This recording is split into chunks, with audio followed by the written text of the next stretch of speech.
Alright guys, so in this video, I will show you how to extract multiple emails using the regex function. Alright, so in this case, we will say equals regex extract. Tapos yung text natin is ito. Yung pattern naman natin, so alt-enter ko lang. Pattern naman natin is ilalagay natin sila sa quotation marks. So double quotation marks. Tapos yung first part ng pattern natin is going to be letters, underline, dot, including numbers as well. So open and close brackets tayo. Tapos dito sa loob, type natin backslash, tapos W. Kapag backslash W ang gagamitin mo, kukunin niya yan yung mga letters, capital or small, tapos digits or numbers, underscore. Yun yung coverage ng backslash W. So, gusto rin natin i-include yung dot kasi minsan yung left side ng email merong dot. Ayan, lagay mo lang dot. Kailangan natin lagyan dito sa labas ng square brackets natin ng plus para magsa-stop lang siya kung hindi na nasatisfy yung pattern natin na nilagay dito. So, in this case, for example, enter natin to.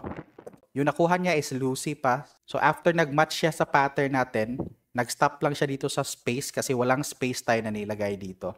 So, kung maglagay ka dyan ng space, masasama na lahat. Nag-stop lang siya dito sa @ symbol kasi hindi naman kasali sa pattern natin yan. Ayan. So, after ng mga letters, numbers, and underline, and dot, dapat meron siyang kadugtong na @ symbol. Ayan. Try natin i-press. Ayan. So, nakuha na niya si recovery at. Next part ng email is ganun pa rin. So, kakapihin lang natin to. Ayan. Copy, tapos paste ko lang dito after sa @ sign. Tapos maglagay tayo ulit ng plus. For example, ganito, dalawang dot, merong .com at saka .ph.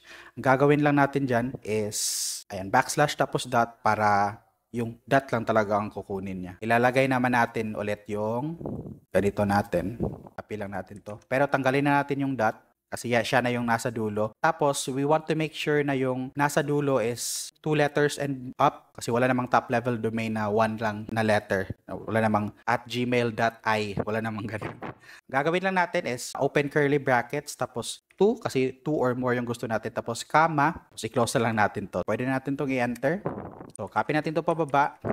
Gusto natin kunin yung lahat ng email address dito. Ang gagawin lang natin is, after ng pattern, sa return mode, maglagay lang tayo ng 1 para all matches. Copy natin, tapos paste dito. So, ayan na yung lahat ng email addresses. So, kung gusto mo namang i-join yan, for example, comma delimited lang. Dito sa simula, lalagay tayo dito ng array to text. Ayan, array to text na formula. Tapos, close na natin to. Tapos, copy and paste.